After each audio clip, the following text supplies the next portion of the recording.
Bersama aku Nabila Khairunisa sebagai host pada hari ini. Nah, pada episode kali ini kita akan membahas topik yang lagi sering banget muncul di media sosial, yaitu cancel culture.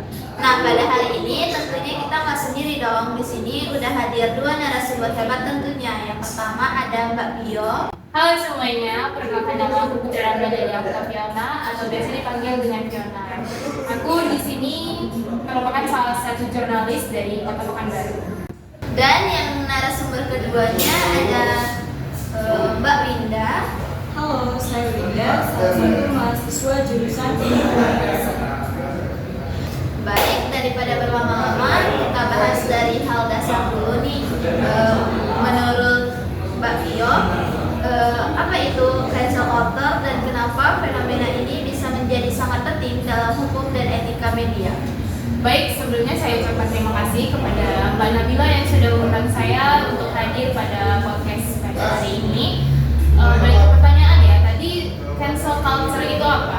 Nah, secara umum cancel culture itu merupakan suatu fenomena yang terjadi di mana seseorang atau kelompok mendapatkan sanksi sosial secara besar-besaran dari para netizen di sosial media. Nah, kenapa bisa terjadi cancel culture ini tadi? Karena bisa aja seseorang atau kelompok ini tadi melakukan kesalahan atau sebuah pelanggaran sehingga muncul gejolak emosi atau rasa kesal dari para netizen sehingga diterapkannya lah si cancel culture ini tadi. Nah, biasanya bentuk dari cancel culture itu bisa berupa boykot, tekanan sosial, bahkan bisa juga nih konten atau akun yang mereka miliki itu di take down dan di suspend karena sudah di-report rame-rame oleh para netizen. Nah, kenapa nih penting untuk dibahas dalam sisi hukum dan etika media? Karena menurut saya banyak dari kasus yang sudah terjadi di publik pada saat ini, netizen itu sudah lebih dulu menghakimi dan menyalahkan tersangka tanpa mencari tahu dulu nih informasi atau isu dan berita itu tuh benar terjadi atau tidaknya. Sehingga hal tersebut juga bertentangan dengan prinsip praduga tak bersalah.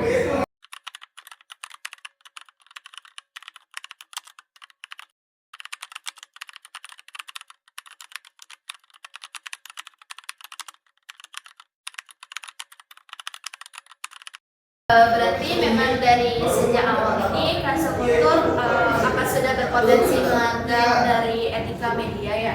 Ya benar sekali. Menurut saya benar ya. Kenapa?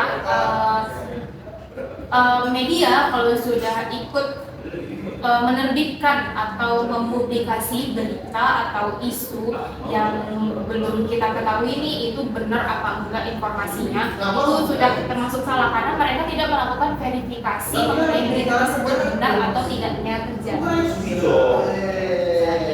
Nah, sekarang ke sudut pandang yang kedua nih, Mbak Winda, menurut kamu di mana posisi media dan fenomena cancel culture ini? Kalau yang dari aku lihat, sebagai mahasiswa ilmu komunikasi itu sendiri, media itu punya pengaruh besar terhadap atau dalam membentuk opini publik.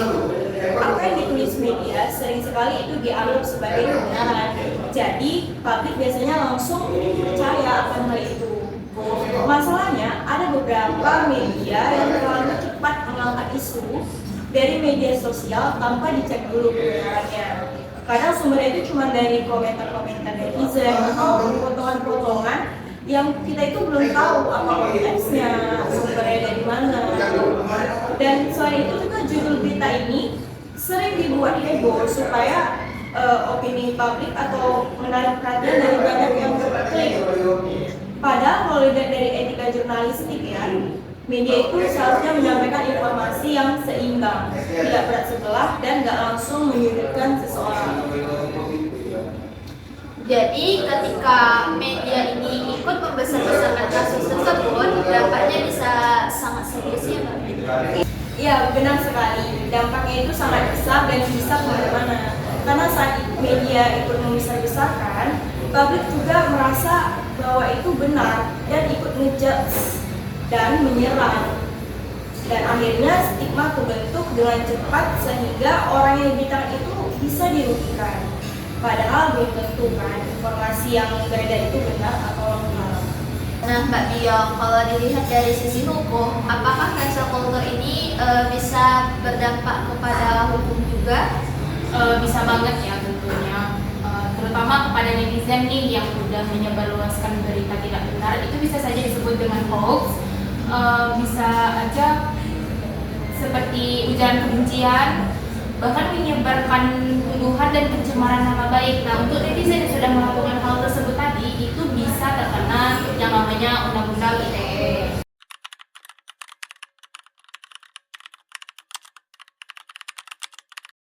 Nah, sedangkan kalau dari sisi media nih, untuk media yang sudah mempublikasi berita tanpa memproses dulu fakta dari informasi berita tersebut, mereka wajib mempertanggungjawabkan mengenai berita yang sudah mereka publikasi.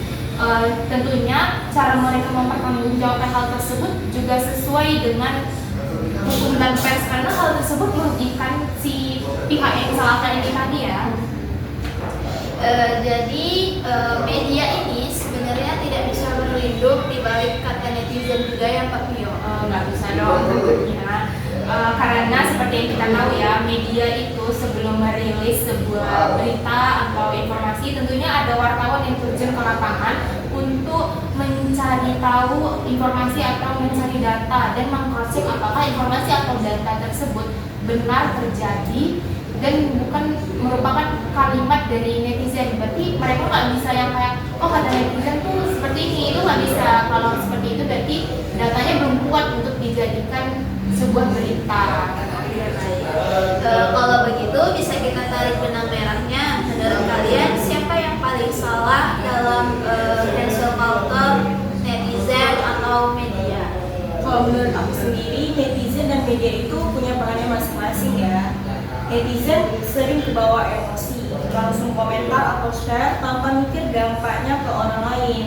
Nah, sedangkan media itu kadang lupa kalau mereka punya tanggung jawab besar sebagai sumber informasi yang dipercaya masyarakat khalayak banyak.